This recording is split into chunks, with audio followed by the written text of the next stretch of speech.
waaw asalaamaaleykum man Ibrahima Diop maire de la commune de Karang Poste par ailleurs directeur administratif et financier du Grand Théâtre National Doudou Ndiaye Coumba Rose au ministère de la Culture et du Patrimoine historique ginnaaw bi ma sant yàlla julli si Yonent bi maa ngi nuyu bépp population bi di jiite suñu bi imam ratib di nuyu le préfet bi nga xam ne nii moo fi nekkoon tey di nuyu IEF di nuyu tout le secteur éducatif CODEC ak équipe municipale bi nga xam ne ni tey lépp loo xam ne nii def nañ ko rek yàlla ak seen jàppale la ak seen dëgëraay ak seen vision tey li ñu fi dajale woon mooy équipe municipale bi bu mu ñëwee ci plan développement communal dafa am ay projet ak ay objectifs yoo xam ne teg na ko loolu secteur de l'éducation am ci rôle bu importance boo xam ne nii équipe municipale bi daf ko ci teg moo jàpp ne biñ nekkee Karang tey mun nañ compter ñeenti écoles yoo xam ne école 2 FA1 FA2 ak école 5 mu nekk école yoo xam ne amuñ mur de clôture yi école amuñ abri provisoire yi école amuñ ay toilettes équipe municipale bi doyo bi mu jox jàngale mi ci seen projet mu bokk ci ne ñeenti écoles yooyu nga xam ne ñu ngi Karang te amuñ ay mur de clôture ñoom dañ koy jël pour clôturer ko ñeenti écoles yooyu bu ci amul toilette dañ koy def toilette lu si tegu mooy 8 abris provisoires yi nga xam ne ni manqué nañ ko ñu wuti ko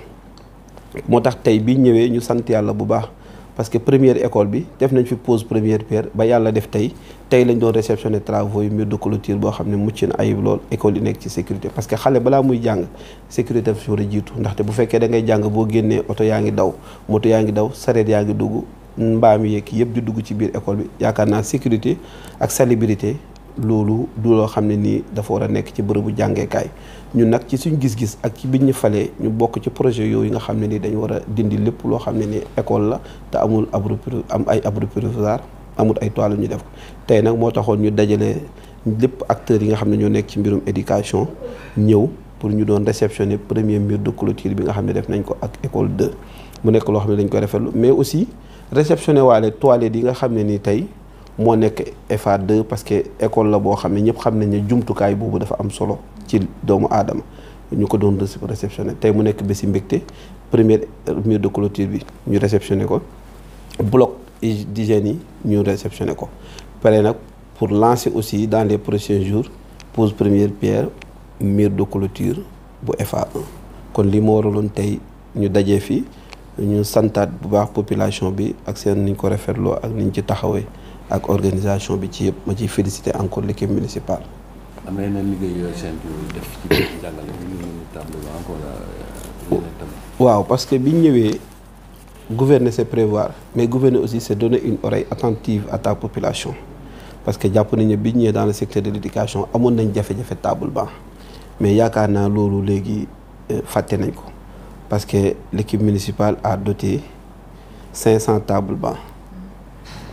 au secteur de l'éducation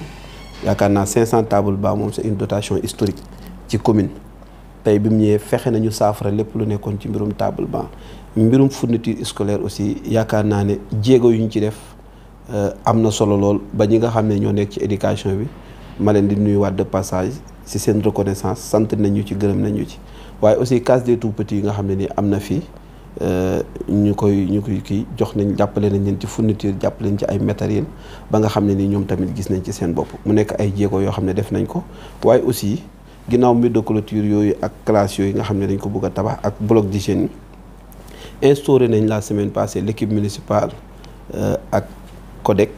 ak ñëpp ñu seqi njàngale mi journée de l'excellence à Karang mu nekk journée boo xam ne tey xale yi nga xam ne nii ñoo ëpp liñ góorgóorlu ak ñoo raw ci mbir ci njàng mi ñu jël leen teg leen ak seeni parents ak population bi sargal leen tatagal leen ngir ñeneen ñi nga xam ne nii ñu ngi ci secteur de l'éducation ñu redoubler d'effort ngir ëllëg ñoom it ñu am ay prix ndax yaakaar naa loolu dafa bokk ci li nga xam ne ni waaw góor day yokk ngóora loolu instauré nañ ko aussi dans le système éducatif. léegi loolu naan ci seen lycée bi nga ne. waaw ñaareel bi mooy ñëpp xam nañ ne Karang population boo xam ne weesu na 20 000 habitants am benn lycée boo xam ne CEM la woon ñu transformé ko en lycée yaakaar naa ba léegi baax na mais ku ñu dolli ñu jël moo tax may profité di ñaan son excellence le président Macky Sall ci gis-gisam ci baaxaayam ci vision bi mu am ci éducation ak fi mu yóbbu éducation yóbbu ko ci sur le plan infrastructurel yóbbu ko ci sur le plan ressources humaines mu nekk loo xam ne kenn tollaataal ñu koy ñaan Karang nee nañ au moins ñu may ñu lycée moderne soxla nañ ko bëgg nañ ko te bu ñëwee dina ñëw à son temps ñu ko koy ñaanaat mu nekk loo xam ne ni doléance la boo xam ne c'est une demande sociale te yaakaar naa ne dina ko dégg te incha allah dina ko def ndax moom waxam ak jëfam ñooy ànd. Karang fan la toll ci yeneen domaines yi njàng meek xam wér-gu-yaram ndox avant loolu noonu mooy ci wàllum 12 classes yi nga xamante ni lancé nga ko fële ci cérémonie bi nga ñëwaat ci ak lan la dispersion bi di demee. waaw xam nga tey boo ñëwee dafa am 8 salles yoo xam ne ay salles abri provisoire lañ abri yooyu fu réew mi toll ak fa àdduna toll jàpp naa ne équipe municipale bi daf ci am rôle bu mu war a jouer moo tax ñu teg projet d'éradiquer ces 8 salles de classe nga xam ne ni projet bi sera bientôt parce que mooy avec l'agence de développement municipal ñu am projet de construction de 8 salles de classe mais aussi yeneen 4 autres salles de classe yoo xam ne am nañ yéene pour tabax ko ci CEM bi jàppale leen ko parce que xam nañ ne salles yi doyu fa kon moo tax ñu ne 12 salles de classe yooyu mooy suñ projet pour ci mbirum salle de classe yi. léegi yeneen domaine yi ma la doon laaj fan la ci Karang lu dem ni ndox meek wér-gu-yaram ak Karang. waaw je pense que Karang fi mu toll ci dans le domaine de la santé Karang benn poste de santé la am te xoolal dëkk boo xam ne ni tey plus de 20 000 habitants nga ñëw dëkk bi ko seq muy Gambie beneen commune bu ko seq muy Kër Samba Gueye compter plus de 50 villages beneen commune bu ko seq muy Toubacouta compter plus de 60 villages ñooñu ku ci feebar ñu ci bëri dañuy daw si ñëw si Karang te boo yegsee mu am benn poste de santé yaakaar naa ne autorités yi xam nañ ne Karang war na am centre de santé moo tax équipe municipale bi mu toogee lim njëkk a def mooy délibéré benn site boo xam ne pour accueillir centre de santé bi de référence la mu toll ci 160 mètres sur 160 délibéré nañ ko ba mu ngi terrain baa ngi sur place li ci desoon mooy il faut ñu jógee poste de santé dem centre de santé demandé nañ avis district Sokone ba mu joxe avis Fatick joxe avis le dossier est sur la table du ministre de la santé ñuy jaajëfal di ko nuyu de passage di sant aussi le secrétaire général du ministère ci jéego yi nga xam ne mu koy def tey nag bu yàlla defee ba arrêté boobu génn boobaa nag ñu dem ci li nga xam ne ni mooy jublu ci projet de construction de centre de santé te xam naa ne état du Sénégal du ci dos ginnaaw loolu am nañ ko ci projet de santé am na aussi benn vieille doléance boo xam ne nii parce que ku fi am jafe-jafe santé ambulance bi ñu lay évacuer ñu ngi koy jëli jee Soko kii Sirmang wala Samba Gueye yaakaar naa ne fii ak fan yu néew si kattanu yàlla bëggumaa wax dinaa la woowaat ne la loolu yaakaar naa dina saafaraw am nañ ci yaakaar te ñu ngi koy ñaan yàlla bañ a tas yaakaar. fan ngeen di évacuer. ñu ngi évacuer Sokone wala ñuy évacuer Fatick. ndox mi foofu lañ ci toll. waaw ndox mi nag mooy problème bi nga xam ne nii ñor na waa Karang yëpp parce que problème bu gën a rëy Karang bokk na ci ndox mi. ginnaaw bi ñu defee ay jéego yu am solo ci courant bi ndox mi problème bi ci am mooy ñaari forage ñoo ci am ñaari forage yi équipe bi mu ñëwee lim njëkk a def mooy dafa andi benn cabinet d'étude cabinet bi ñëw parce que jàngoro balaa nga koy faj da ngay xam lan la équipe bi andi nañ cabinet d'étude mu ñëw def ci jàngat génnee rapport yi li mu wax mooy ñaari forage yi day pomper 48 mètres cubes à l'heure 48 mètres cubes sur une population de 20 000 habitants plus de 20 000 habitants mënu ko satisfaire biñ leen laajee solution daf ñu ne il faut impérativement beneen forage boo xam ne mun na pomper entre 150 mètres cubes ba 200 mètres cubes à l'heure mais aussi bëri na ci réseau bi loo xam ne ni ay tuyaux yu ndaw la muy ay tuyaux 32 yoo xam ne dafa war a di jëlee ci route centrale bi di dem ci kër yi mais dañ ko def ci grande artère yi kon mu nekk ñaari jàngoro yoo xam ne dañ ko war a saafara benn bi am 3e forage boo xam ne dina pomper 200 mètres cubes à l'heure mais aussi xool fi nga xam ne ni branchement yi def tuyau 32 yi ñu génnee ko mu nekk projet yoo xam ne ni diis na lool commune bi mun na ci béy wàllam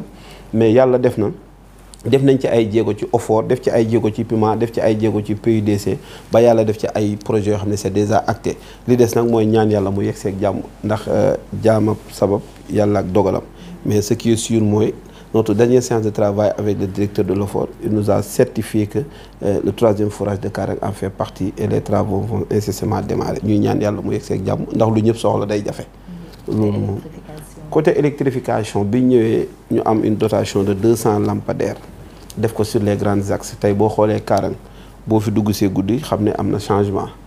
def ko ci grands axes yi ma si remercier équipe municipale bi ci liggéey bu am solo boobu nga xam ne def nañ ko ci nga jógee fii aussi si seen quartier annexe bi muy Karang Socé li fa amoo doon yëpp yoon boobu def nañ fa ay lampadaires biñ ñëwee ñu xam ne Karang Socé courant bi yàgg na parce que moom lañ njëkk a taxawal ci Karang parce que Karang poste li ko waral mooy poste bi nga xam ne ni nekkoon na fi mais Karang Socé moo jiitu nga xam ne mun nañu jàpp nañu créé nañ ko vers les 1906 vers les années 1906 mosul am courant y a de cela juste un mois courant bi équipe municipale bi ak ndimbali yàlla taal nañ ko mu nekk benn avancée boo xam ne une vieille doléance boo xam ne population bi ñu ngi ko doon xaar mais yemuñ ci loolu parce que dañ jàpp ne électricité est un droit pour tout le monde mais buñ ñëwee lampadaire yi ñu taxawal ko dañ dem am benn projet de 600 lanternes tey boo duggee ci 8 quartiers Karang yëpp électrification bi universelle na li des mooy quelques quartiers annexes yoo xam ne ni extension lañ fa def et le projet est en cours kon loolu moom def nañ ko ci jéego te population bi gis nañ ko te ñu ngi koy rafetlu. ndaw ñi lan mooy seen soxla ci Karang. waaw ci wàllum tàggat wàllum sport. waaw parce que ñun biñ ñëwee jàpp nañ ne Karang ni muy nekk Karang yëpp benn stade la am.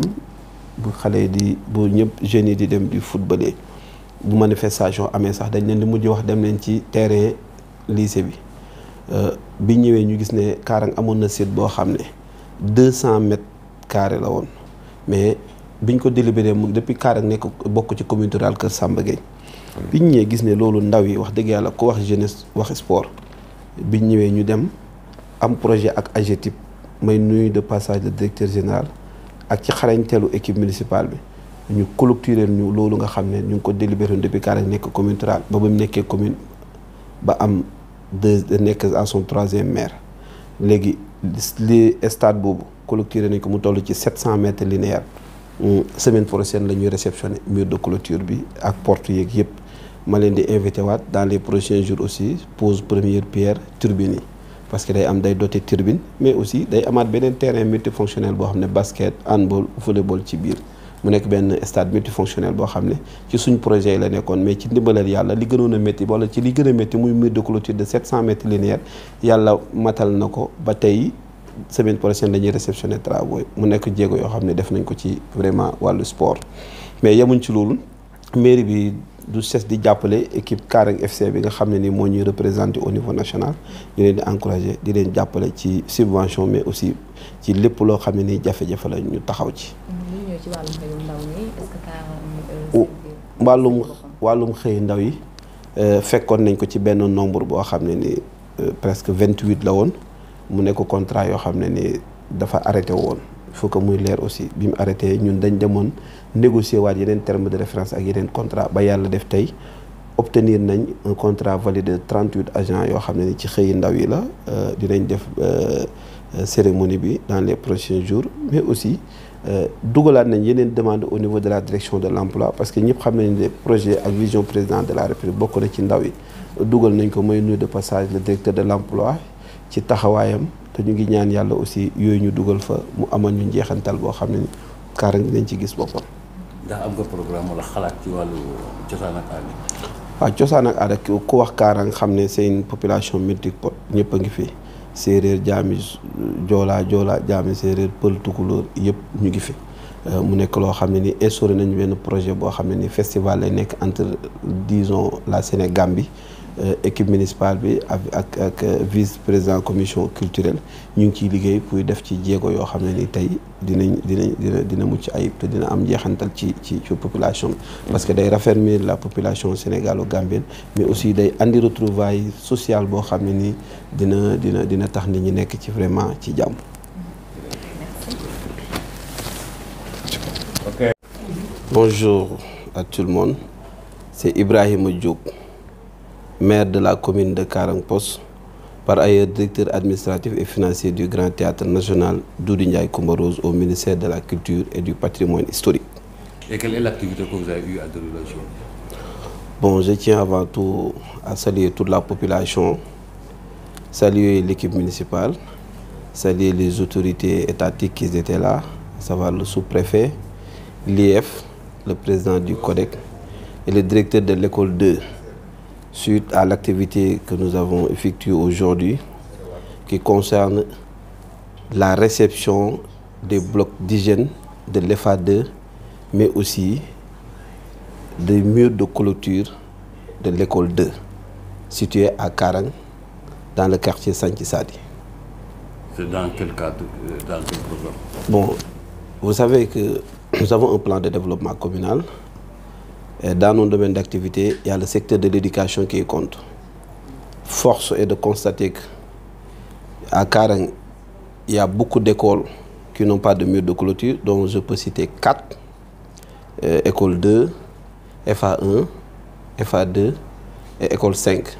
Dans notre programme, on a mis l'accent prioritaire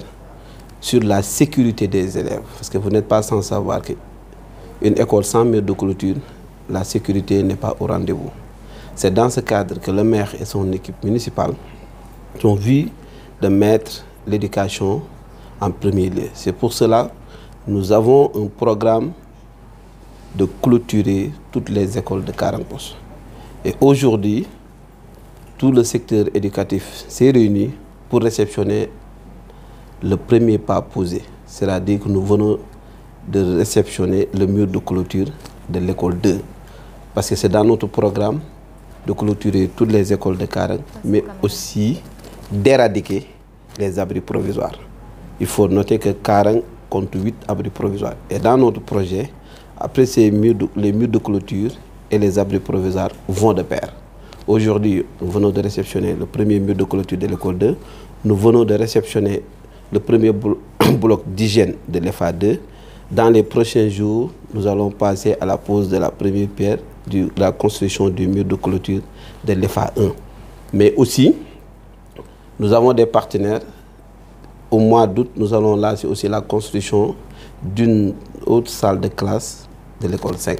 C'est un projet global que nous avons, que la municipalité a, avec un objectif bien déterminé. Premièrement, de clôturer toutes les écoles de Karang. Deuxièmement, d'éradiquer tous les abris provisoires. Et troisièmement, de réhabiliter toutes les écoles qui sont en état de dégradation un peu avancée, que je peux noter école 1, dont une visite est prévue demain avec l'équipe municipale. Et les équipements, surtout en table de banc, qu'est-ce que vous avez envisagé de faire? Les équipements des écoles, surtout en table de banc. Les équipements des écoles, je pense que la dotation que l'équipe municipale a offerte aux écoles est historique. Parce que la commune de Karang a eu une dotation de 500 tables bancs. C'est cette dotation qui a permis de sombrer tout le gap qu'on avait en termes de tables bancs. À cela aussi, il faut noter que l'équipe municipale aussi a donné des fournitures diverses à toutes les écoles d'un montant de plus de 8 millions, mais aussi les CTP, les cases des tout-petits, à qui on a donné des dotations de fournitures d'un lot très intéressant. Donc pour vous dire que, bien vrai qu'on est en train de faire beaucoup pour l'éducation, mais c'est un projet qui continue, c'est une vision qui continue. Lors de la cérémonie, vous avez tantôt parlé de 12 classes qui sont en phase de réalisation. Est-ce que vous pouvez y revenir? Oui, c'est un projet de 12 classes que nous avons avec l'agence de développement municipal, que je salue de passage, le directeur, M. Cheikh Issa Sall, directeur de l'ADM et maire de la commune de Mbour, à qui nous avons un projet de construction de 8 salles de classe, mais aussi de 4 autres salles prises en charge par l'équipe municipale. Donc c'est dans le but d'éradiquer les 8 abris provisoires, mais aussi augmenter le nombre de salles de classe qui sont au niveau du CEM. Parce que vous n'êtes pas sans savoir que le lycée qu'on a, c'est juste qu'un CEM que nous avons qu'on a transformé en lycée. Donc forcément, il y aura des manquements en termes de salles de classe. Et la mairie a un projet de construire au minimum 4 salles pour le CEM, afin de combler ce gap. Et les 12 classes, c'est pour les CM et les écoles? Les 8 salles, c'est pour les abris provisoires. Les 4 autres salles, c'est pour au moins renforcer le nombre de salles de classe que nous avons et qu'on juge très insuffisant. Est-ce que vous inscrivez la journée de l'excellence dans votre feuille de route concernant l'éducation? Ah oui, je pense qu'il y a de cela 15 jours que l'équipe municipale et le CODEC s'est réunie avec certains parents d'élèves et le vice-président de l'éducation pour instaurer la journée de l'excellence qui est prévue au mois de juin. Toute l'équipe pédagogique, toute l'équipe municipale vont se réunir pour organiser cette journée de l'excellence qui est d'ailleurs inscrite dans l'agenda de l'équipe municipale. C'est dans le but de booster l'éducation, mais aussi de féliciter et de renforcer le système éducatif dans la commune. À combien représente la part de l'éducation dans votre budget? en tout cas, ça représente une part très intéressante. Mais moi, comme vous le savez, je ne me limite pas parce que vous savez, vous tous, que les moyens des communes sont très limités. Ce qui me préoccupe, c'est d'avoir un projet global. Une partie sera supportée par l'équipe municipale et une autre partie, nous serons à la recherche de financement pour au moins les réaliser. Donc je pense que c'est une partie très importante dans notre programme et dans notre projet qu'on compte tout développer. Parce que quand je vous dis que ne serait-ce que pour construire une salle de classe, ça envoisine des millions que l'équipe municipale ne peut pas supporter. Mais avec la recherche de partenaires, avec la recherche des bailleurs et des partenaires financiers, nous pouvons réaliser tous ces projets que nous avons, parce que moi je donne une importance capitale à l'éducation. Et le coût global pour ces projets que vous avez envisagé de faire au niveau des écoles? Non, moyen très énorme, mais nous on a la volonté et le reste, on sollicite la prière de la population et l'appui de Dieu pour les réaliser. Monsieur le maire, indépendamment de l'éducation, aujourd'hui, quelle est votre préoccupation pour le développement de la commune concernant les autres domaines de la ville? Moi, je pense que j'ai un plan de développement communal très clair. Vous avez parlé de l'éducation, il y a le domaine de la santé. Et avant aussi de close dans les sujets de l'éducation, notez que je voudrais lancer juste un cri de cœur ou un appel au président de la République, à son gouvernement, que vraiment la population de Karang souhaiterait vraiment avoir un lycée moderne qui est à son rang et à l'image de la population. Parce que vous notez vous tous qu'il y a un nombre pléthorique d'élèves et le CM, le lycée que nous avons, qui n'était qu'un CM transformé en lycée, ne peut pas contenir tous ces élèves. Donc nous demandons vraiment à l'État du Sénégal et à son Excellence le Président Macky Sall, vu les avancées significatives qu'il a apportées dans le secteur de l'éducation, de moins nous apporter un lycée moderne pour Karang. C'est un cri de cœur, c'est une demande. Le site existe déjà, ça reste juste la construction. Et nous tendons vraiment la main à son Excellence, par sa générosité, de vraiment faire part à Karang doté d'un lycée moderne. Qu'en est-il pour la santé, la sécurité, l'hydraulique? La santé, je pense que Karang a un poste de santé. L'équipe municipale, en sa première délibération, a délibéré un site de 160 mètres sur 160 qui doit abriter le centre de santé de référence. La demande a été faite, on est déposé sur la table du ministre après avoir l'avis du chef de district de Sokone et l'avis du chef de district régional. On attend l'arrêté pour au moins aller à la recherche de financement pour la construction de centres de santé. Et je remercie aussi de passage le secrétaire général du ministère de la Santé pour son appui et son encadrement à l'encontre de l'équipe municipale de Karang. Vous ne disposez que d'un poste de santé? On dispose que juste d'un poste de santé sur une population qui avoisine 20 000 habitants. Donc je pense que c'est une demande sociale, c'est une nécessité pour la population. Et je pense que l'État du Sénégal prendra acte de cette demande aussi noble qui est la santé. Les évacuations, vous les faites vers où? Vers Sokone? On le fait vers Sokone et vers Fatick. Et là, ça pose problème parce que nous avons un problème d'ambulance, mais je pense que d'ici quelques jours, ça sera une vieille doléance. Pour la sécurité? Pour la sécurité... Vous êtes au Carrefour? Non, nous sommes à la frontière et on sait que l'équipe municipale a fait un pas très énorme dans le domaine de la sécurité en passant par une électrification. Après avoir obtenu 200 lampadaires que nous avons installés dans la commune, l'équipe municipale a installé 600 lanternes dans les 8 quartiers de Karang. Ce qui veut dire que dans le domaine sécuritaire, maintenant, on ne s'en plaint pas, on remercie Dieu. Et je félicite l'équipe municipale. Non, Karang, c'est une commune urbaine. Par rapport au manque d'eau, est-ce que ici, il y en a? Voilà, je pense que le problème majeur de Karang, c'est ce manque cruel d'eau. Nous avons 2 forages qui pompent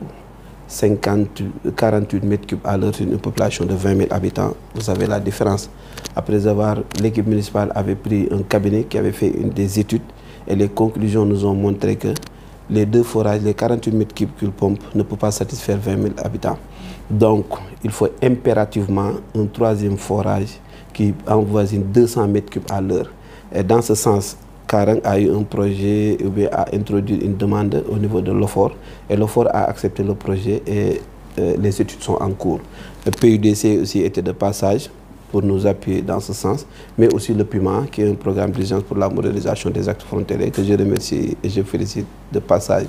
le coordinateur, parce qu'il y a de cela quelques mois, on a inauguré le CM2 de Karang-Socé. Donc, dans le domaine hydraulique, on attend à vivre allure, moins la construction et la fonctionnalité de ce troisième forage. Aujourd'hui, pour l'employabilité des jeunes, est-ce que la commune de Karang a été bien servie concernant cet aspect? Bon, pour l'employabilité des jeunes, le président de la République a un projet général dans ce sens et tout le monde le voit. Nous avons instruit une demande, on a un retour pour un début de presque 38 emplois que je remercie de passage le directeur du FERA, mais aussi le directeur de l'emploi, qui est un ami, un frère, à qui on a instruit une nouvelle demande et nous attendons son retour et je pense que ça ne sera pas vain. Mais vous avez une politique de jeunesse. La commune, vous avez une politique de jeunesse au niveau de la commune. Une politique de jeunesse, parce que qui dit jeunesse dit sport. Le sport aujourd'hui, Karang avait un seul stade. Et là, avec l'arrivée de cette nouvelle équipe municipale, il y avait un site qui a été déjà délibéré depuis 2009-2012. C'est avec cette nouvelle équipe municipale que nous avons pu faire le mur de clôture, qui est de 700 mètres linéaires. Dans 2 semaines, je vais vous inviter pour la réception de ce mur de clôture. Et dans un bref délai, je vous inviterai aussi pour la pose de la première pierre des turbines. Et compris, il y aura aussi un stade multifonctionnel de basket et d'handball. Le mur de clôture sera réceptionné dans 1 semaine. Inch'Allah. Mais vous êtes une commune cosmopolite. Est-ce que vous passez à organiser au moins un festival ou des journées culturelles? C'est dans notre projet. On envisage de faire une journée culturelle sénégalo-gambienne. Je salue de passage la vice-présidente de la commission culturelle. Ils sont en train de préparer le cahier de charge. Et là aussi, je pense que je vais vous inviter dans ce sens.